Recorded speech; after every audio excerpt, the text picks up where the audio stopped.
When the land was purchased for a new school in Currumbong, the vision was to sell some of the land surrounding it to families associated with the school. In order to show her faith in the project, Ellen White was the first to negotiate for land for a home, garden and orchard, and chose 16 hectares or 40 acres.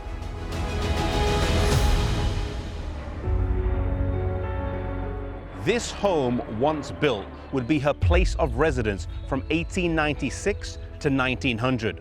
While the home was being built, Ellen White stayed on site to ensure that it was done correctly, but also to help out, helping to clear the land, driving her own 2-horse team, and planting trees, all at the age of 68.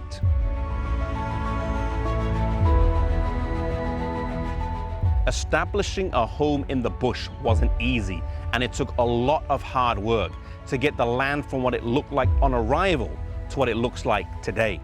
Kangaroos and other wild native animals roamed freely, and it was necessary to get a good watchdog. Tiglath-Pileser was named after an Assyrian king who had a reputation for being cutthroat and ruthless. Ellen loved the climate here, saying that it was beautiful and the best that she had experienced. Due to the frequent sunshine, she named this particular home Sunnyside. The stories that happened here in this house and in this area are many, and her influence was great, not just as a church leader, but also as a community leader. There is one instance where children in the area were stealing clothing off the washing line. Rather than letting the authorities deal with it, Ellen White went round to the houses and arranged to hold sewing classes with the mothers, teaching them how to better their lives. Her faith was not just theoretical, but it was practical, demonstrating the love of Jesus to those whom she met.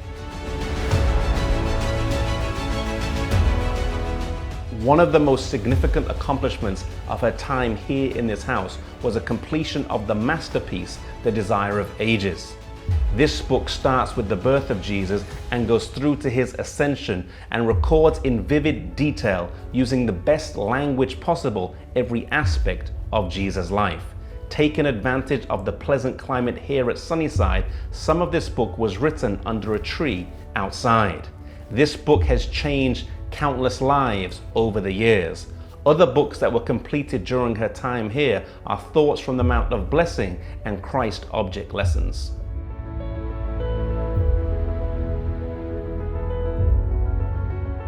One of the pioneer evangelists in Australia, Pastor J.B. Conley, spoke how once when his family was in a time of need, Ellen White immediately harnessed her horse and went and visited them.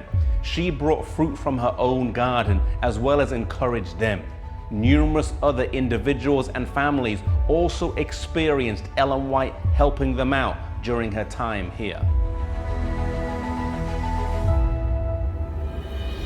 Ellen White's time in Australia would have a huge impact on the church here as a comprehensive foundation and structure was put in place. However, she never lost her passion for helping people out and demonstrating practically the love of Jesus in her neighborhood. Unfortunately, too often, too many of us have been introduced to Ellen White through the words Ellen White says, followed by a rebuke or a counsel, but the Ellen White who lived here always sought to reflect Jesus practically in all she did. May we get to know this side of Ellen White as well, and may we reflect Jesus in our lives wherever we may be.